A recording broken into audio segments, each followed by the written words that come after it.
AIIMS ಕಿಚನ್‌ಗೆ ಸ್ವಾಗತ. ಆಹಾ! ನೋಡ್ತಾ ಇದ್ರೆ ಬಾಯಲ್ಲಿ ನೀರು ಬರ್ತಾ ಇದೆ. ಅಷ್ಟು ಸಖತ್ತಾಗಿರುವಂಥ ಸಾಂಬಾರ್ ರೆಸಿಪಿ. ಬಸ್ಸಾರು ಅಂದರೆ ಯಾರಿಗಿಷ್ಟ ಇರಲ್ಲ ಹೇಳಿ, ಎಲ್ಲರಿಗೂ ಕೂಡ ಇಷ್ಟ ಆಗುತ್ತೆ.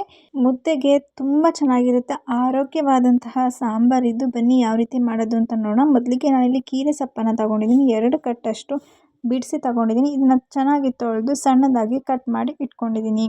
ನಂತರ ಅವರೆಕಾಳನ್ನು ಕೂಡ ತಗೊಂಡಿದ್ದೀನಿ. ಖಾರಕ್ಕೆ ತಕ್ಕಷ್ಟು ನಾನಿಲ್ಲಿ 8 ಹಸಿಮೆಣಸಿನಕಾಯಿನ ಬಳಸಿದ್ದೀನಿ. ಒಂದೇ ಒಂದು ಟೊಮೊಟೊ ಹಣ್ಣು ಕೂಡ ಹಾಕ್ಕೊಂಡಿದ್ದೀನಿ. ನಂತರ ಇದನ್ನು ಕುಕ್ಕರ್ಗೆ ಸೇರಿಸ್ತಾ ಇದ್ದೀನಿ. ನೀವು ಓಪನ್ ಆಗಿ ಕೂಡ ಬೇಯಿಸ್ಕೊಬೋದು.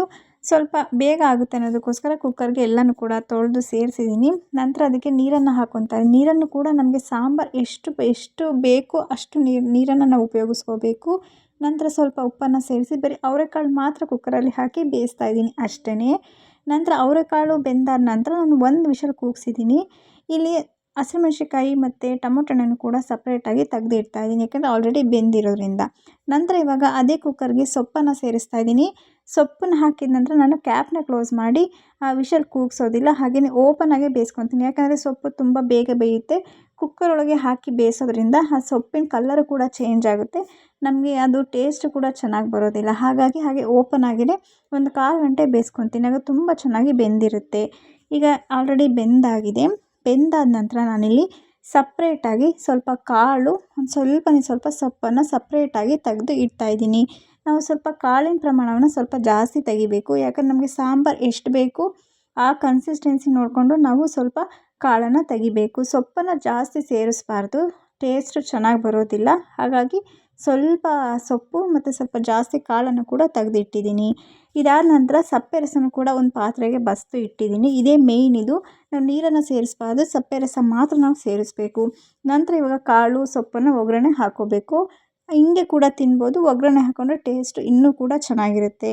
ನಂತರ ಇವಾಗ ರುಬ್ಕೊಳ್ಳೋದಕ್ಕೆ ನಾನಿಲ್ಲಿ ಒಂದು ಸಣ್ಣದಾಗಿರೋ ಈರುಳ್ಳಿನ ಸುಡ್ತಾ ಇದ್ದೀನಿ ಗ್ಯಾಸಲ್ಲಿ, ಮತ್ತು 2 ಬೆಳ್ಳುಳ್ಳಿ, ಸಣ್ಣದಾಗಿರೋ 2 ಬೆಳ್ಳುಳ್ಳಿ ತೊಗೊಂಡಿದ್ದೀನಿ. ಲೋ ಫ್ಲೇಮಲ್ಲಿ ಕೊಟ್ಟು ನಾವು ಸುಡಬೇಕು. ಜಾಸ್ತಿ ಸುಟ್ಬಿಟ್ರೆ ಸಾಂಬಾರು ಕೈ ಬಂದುಬಿಡುತ್ತೆ. ಹಾಗೆ ಮೇಲಿನ ಭಾಗ ಎಲ್ಲ ತೆಗೆದು ನಾನಿಲ್ಲಿ ಜಜ್ಜಿ ತೊಗೊಂಡಿದ್ದೀನಿ. ಬೆಳ್ಳುಳ್ಳಿ, ಈರುಳ್ಳಿ ಮತ್ತು ಜೀರಿಗೆ ತೊಗೊಂಡಿದ್ದೀನಿ 1 ಸ್ಪೂನಷ್ಟು, ಸ್ವಲ್ಪ ಕಾಯಿ ಮತ್ತು ಮೆಣಸನ್ನು ತೊಗೊಂಡಿದ್ದೀನಿ. ನಂತರ ಇವಾಗ ಸಪ್ರೇಟಾಗಿ ತೆಗೆದಿಟ್ಟಿದ್ನಲ್ಲ ಟೊಮೊಟೊ, ಹಸಿಮೆಣಸಿನಕಾಯಿ, ಕಾಳು, ಇದನ್ನು ಕೂಡ ಮಿಕ್ಸಿ ಜಾರ್ಗೆ ಸೇರಿಸ್ಕೊಳ್ಳಿ. ನಂತರ ಸ್ವಲ್ಪ ಕೊತ್ತಂಬರಿ ಸೊಪ್ಪನ್ನು ಹಾಕಿ ಸ್ವಲ್ಪ ಸಪ್ಪೆ ರಸವನ್ನು ಸೇರಿಸ್ಕೊಂಡು ನುಣ್ಣಗೆ ರುಬ್ಕೊಂಬನ್ನಿ. ಈಗ ರುಬ್ಬಿದ್ದಾಗಿದೆ. ನಂತರ ಇವಾಗ ಒಗ್ಗರಣೆ ಕೊಡ್ತಾಯಿದ್ದೀನಿ ಸಾಂಬಾರಿಗೆ. ಇವಾಗ ಒಂದು ಪಾತ್ರೆ ತೊಗೊಂಡಿದ್ದೀನಿ. ಅದಕ್ಕೆ ಸ್ವಲ್ಪ ಎಣ್ಣೆಯನ್ನು ಸೇರಿಸಿ, ಎಣ್ಣೆ ಕಾದ ನಂತರ ಸ್ವಲ್ಪ ಸಾಸಿವೆಯನ್ನು ಕೂಡ ಹಾಕಿದ್ದೀನಿ. ನಂತರ ಹಸಿ ಕರಿಬೇವಿನ ಸೊಪ್ಪು ಹಾಕಿದ್ದೀನಿ. ಇದಾದ ನಂತರ ರುಬ್ಬಿದ್ವಲ್ಲ ಖಾರ, ಅದನ್ನು ಸೇರಿಸ್ಕೊಳ್ಳಿ. ನಂತರ ಮಿಕ್ಸಿ ಜಾರೊಳಗೆ ಸಪ್ಪೆ ರಸವನ್ನು ಸೇರಿಸಿ ನೀಟಾಗಿ ಅದನ್ನು ಎಲ್ಲ ಕೈಯಲ್ಲಿ ಮಿಕ್ಸ್ ಮಾಡಿ ಹಾಕ್ಕೊಳ್ಳಿ. ಯಾಕಂದರೆ ನಾವಿಲ್ಲಿ ನೀರನ್ನು ಸೇರಿಸಬಾರ್ದು, ಅದಕ್ಕೆ ಹೆಚ್ಚು ಸಪ್ಪೆ ರಸವನ್ನು ನಾವು ಮಾಡಿಕೊಂಡ್ರೆ ನಮಗೆ ತುಂಬ ರುಚಿ ಅನಿಸುತ್ತೆ. ನಂತರ ರುಚಿಗೆ ತಕ್ಕಷ್ಟು ಉಪ್ಪನ್ನು ಸೇರಿಸ್ಕೊಂಡು ಚೆನ್ನಾಗಿ ಮಿಕ್ಸ್ ಮಾಡಿ ಹೊಂದಿಸ್ಕೊಂಡು, ನಂತರ ಸಾಂಬಾರು ಕನ್ಸಿಸ್ಟೆನ್ಸಿನೂ ಕೂಡ ಇಷ್ಟಿರಬೇಕು. ಜಾಸ್ತಿ ತೆಳು ಅನಿಸಿದ್ರೆ ನಮಗೆ ರುಚಿ ಕೂಡ ಅಷ್ಟು ಚೆನ್ನಾಗಿ ಬರೋದಿಲ್ಲ. ನೋಡಿ ಇವಾಗ ಒಂದೇ ಒಂದು ಕುದಿ ಕುದಿಸಿದ್ರೆ ಸಾಕು, ನಮಗೆ ಸಾಂಬಾರು ರೆಡಿಯಾಗಿ ಹೋಗುತ್ತೆ. ನೋಡಿ ಆಲ್ರೆಡಿ ಒಂದು ಕುದಿ ಬಂದಿದೆ. ಸಾಂಬಾರು ಕೂಡ ರೆಡಿ ಆಯಿತು. ನೋಡಿ ಈ ಕನ್ಸಿಸ್ಟೆನ್ಸಿಯಲ್ಲಿ ಇದ್ದರೆ ತುಂಬ ಚೆನ್ನಾಗಿರುತ್ತೆ, ಘಮ ಘಮ ಅಂತ ಇದೆ ಸಾಂಬಾರು. ನಂತರ ಇವಾಗ ಕಾಳನ್ನ ಒಗ್ಗರಣೆ ಮಾಡ್ತಾಯಿದ್ದೀನಿ. ಸ್ವಲ್ಪ ಎಣ್ಣೆ ಸೇರಿಸಿ ಸಾಸಿವೆ, ಕರಿಬೇವಿನ ಸೊಪ್ಪು, ಈರುಳ್ಳಿ ಕೂಡ ನಾನು ಸ್ವಲ್ಪ ದೊಡ್ಡದಾಗಿ ಕಟ್ ಮಾಡ್ಕೊಂಡಿದ್ದೀನಿ. ಸಣ್ಣದಾಗಿ ಕಟ್ ಮಾಡಿಕೊಂಡ್ರೆ ಚೆನ್ನಾಗಿರೋದಿಲ್ಲ. ಸ್ವಲ್ಪ ದೊಡ್ಡ ಸೈಜಲ್ಲಿ ಕಟ್ ಮಾಡ್ಕೊಳ್ಳಿ. 1 ಈರುಳ್ಳಿ ಸೇರಿಸಿದ್ದೀನಿ. ಸ್ವಲ್ಪ ರುಚಿಗೆ ತಕ್ಕಷ್ಟು ಉಪ್ಪನ್ನು ಕೂಡ ಸೇರಿಸಿ ಒಂದು 2 ನಿಮಿಷ ಹಾಗೆಯೇ ಫ್ರೈ ಮಾಡ್ಕೊಳ್ಳಿ. ಈರುಳ್ಳಿ ಕೂಡ ತುಂಬ ಸಾಫ್ಟ್ ಆಗಬಾರ್ದು, ಸ್ವಲ್ಪ ಬಾಯಿಗೆ ಸಿಗಬೇಕು, ಆ ಥರ ನೀವು ಈರುಳ್ಳಿನ ಬೇಯಿಸ್ಕೊಳ್ಳಿ.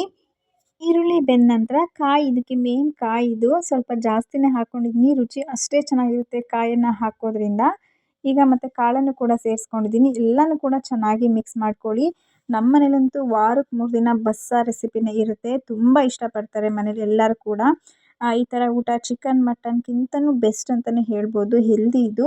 ಈಗ ಎಲ್ಲನೂ ಕೂಡ ಒಂದು 2 ನಿಮಿಷ ಹಾಗೆಯೇ ಮಿಕ್ಸ್ ಮಾಡ್ಕೊಳ್ಳಿ ಅಷ್ಟೇ. ಉಪ್ಪು ಖಾರ ಎಲ್ಲ ಒಂದವರೆಗೂ. ನೋಡಿ ಸೂಪರ್ ಆಗಿರುವಂತಹ ಪಲ್ಯ ಕೂಡ ರೆಡಿ ಆಯಿತು. ನಮ್ಮ ಹಳ್ಳಿ ಕಡೆ ಹೆಚ್ಚು ಮಾಡುವಂತಹ ರೆಸಿಪಿ ಇದು. ಇಷ್ಟ ಆಗಿದರೆ ಸಬ್ಸ್ಕ್ರೈಬ್ ಮಾಡಿ, ಸಪೋರ್ಟ್ ಮಾಡಿ. Thank you for watching.